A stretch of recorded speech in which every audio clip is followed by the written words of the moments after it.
एक दिन खाली बैठे मैंने फेसबुक पर एक अनजाने आदमी को फ्रेंड रिक्वेस्ट भेज दी जो देखने में बहुत हैंडसम था।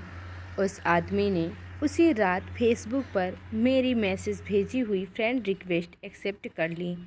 तुम्हें पता है कि तुम इस साड़ी में कितनी खूबसूरत लग रही हो, उसने मैसेज किया। थैंक्स, मुझे भी तुम्हारी डीपी बहुत अच्छी लगी। इसी तरह हमने बातें करनी शुरू कर दी। मुझे पता था कि वह 39 साल का शादीशुदा आदमी है जो 2 बच्चों का बाप भी है। इन सब चीज़ों के बाद भी हमने अपनी बातें शुरू कर दी। इतना ही नहीं, हमने अपना नंबर भी एक दूसरे के साथ बदल लिया। देखते ही देखते हम एक दूसरे के करीब आ गए और एक दूसरे के बेस्ट फ्रेंड बन गए। फेसबुक पर हम एक दूसरे के साथ बहुत ज़्यादा बातें करने लगे और सोशल मीडिया पर ज़्यादा से ज़्यादा समय बिताने लगे।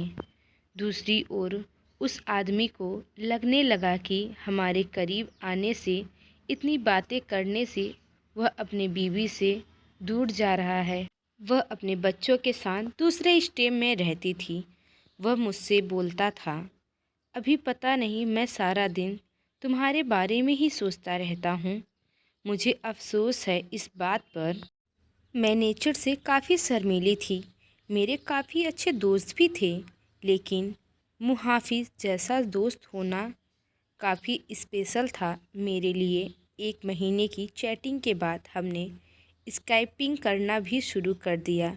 हम उस पर बातें कम और एक दूसरे को घंटों निहारा ज़्यादा करते थे।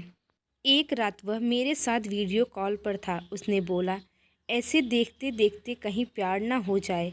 खैर, अब हम रोज़ ही वीडियो कॉल करने लग गए। हम इतने पास आ चुके थे कि अब हम एक रियल कपल की तरह बिहेव करने लगे थे। हम रोमांस करते, एक दूसरे को चिढ़ाते और थोड़ी लड़ाइयाँ भी करते थे।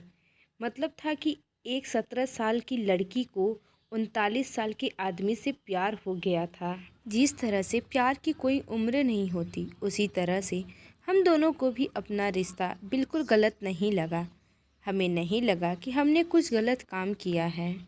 इसी दौरान इसकी बीवी और बच्चे इससे मिलने आए, पर वह फिर भी मुझसे बातें किया करता था। यहाँ तक कि वह अपनी बीवी के सामने भी मेरी कॉल उठा लेता था। उसी दौरान उसकी बीवी पर शक करने लगी, क्योंकि अब वह पहले जैसा बिल्कुल भी नहीं रहा। एक रात की बात थी, जब ये दोनों बेड पर सेक्स के लिए गए। तभी इनके फ़ोन पर मैंने मैसेज और अपनी फ़ोटो भेज दी। इनकी वाइफ ने उठाकर फ़ोन जैसे ही खोला, मेरी फ़ोटो उन्हें दिखी। उनकी वाइफ ने कोई रिएक्शन नहीं किया, बस मुहाफिज को ज़ोर का थप्पड़ मारा और रोने लगी। 3 दिनों के बाद वह घर छोड़कर चली गई। मुझे उसकी वाइफ के लिए काफ़ी बुरा लगा, इसलिए मैंने उससे कई दिनों तक बातचीत बंद कर दी। उसकी वाइफ के जाने के बाद हम फिर से मिले और हमने लॉन्ग ड्राइव पर जाने का प्लान बनाया। उसी शाम उसने मुझे प्रपोज़ किया। मुझे सिर्फ तुम ही चाहिए और कुछ नहीं। अपनी जवानी में मैं काफ़ी सारी लड़कियों से मिला, पर तुम ही एक ऐसी लड़की हो जिससे मेरा दिल चुराया है। वहाँ कुछ देर के लिए शांति छा गई। फिर उसने मुझे आई लव यू बोला। उसकी आंखों में आंसू थे। हम एक दूसरे को किस करना चाहते थे, गले लगना चाहते थे। एक दिन मुझे एक मैसेज मिला जिसमें उसने लिखा था, हे डार्लिंग, आई लव यू, लेकिन मेरा परिवार भी है, मेरी कुछ ड्यूटीज़ भी हैं। यह मेरा तुमको आखिरी मैसेज है। मुझे प्लीज़ कॉल या टेक्स्ट मत करना। मैं तुम्हें ब्लॉक कर रहा हूँ। मुझे ऐसा लगा कि मानो मैं शादी के बाद विधवा बन गई हूँ। मैं पूरी तरह से टूट चुकी थी, काफ़ी परेशान थी। 3 महीने बीत जाने के बाद मैं एक लड़के के साथ रिलेशनशिप में आई। एक दिन मेरे पास किसी दूसरे नंबर से मुहाफिज का मैसेज आया, बानी इज़ दैट यू प्लीज़ मेरी लाइफ में दोबारा वापस आ जाओ। मैं तुम्हारे बिना नहीं रह सकता। मैं समझ गई कि यह उसी का नंबर है और फूट फूट कर रोने लगी। 1 घंटे की चैटिंग के बाद मेरा दिल फिर से पिघलने लगा। मेरे बॉयफ्रेंड को इन सब चीज़ों के बारे में कुछ नहीं पता था। मैंने उससे सब कुछ छुपा कर रखा था। मैंने उस पूरी रात केवल मुहाफिज़ से बात की। एक दिन मुहाफिज़ ने मुझे अपने घर लंच के लिए बुलाया था। मैंने हाँ कर दी और चली गई। घर जाकर मैंने देखा कि वह खाली था और वहाँ केवल मुहाफिज़ के कोई नहीं था। उसने मुझे अंदर बुलाकर फ्रेश होने के लिए बुलाया।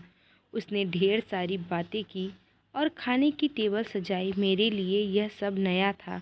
मैं केवल इधर उधर देख रही थी। तभी अचानक मैं जैसे ही पीछे मुड़ी, उसके होठ मेरे होठों पर थे। हम एक दूसरे को किस करने लगे। मैं भूल गई कि वह कौन है और मेरी उम्र कितनी है। वह पहला टाइम था जब मैं किसी के साथ सेक्स कर रही थी, वो भी ये जाने कि हमने प्रोटेक्शन ली है या नहीं। तभी मुझे दर्द का एहसास हुआ। मैंने अपनी वर्जिनिटी उसे दे दी, जिससे मैं बेहद प्यार करती थी। मैं उसी दर्द भरी हालत में घर वापस आ गई। दूसरे दिन मुझे काफ़ी अच्छा महसूस हो रहा था। अब मुझे पूरी तरह से एहसास हो चुका था कि वह मुझसे कभी नहीं छोड़ेगा। दोस्तों, अगर आपको हमारी ये कहानी अच्छी लगी हो तो हमारे चैनल को लाइक करें, सब्सक्राइब करें और कमेंट करें। हमारी यह कहानी को पूरा सुनने के लिए बहुत बहुत धन्यवाद।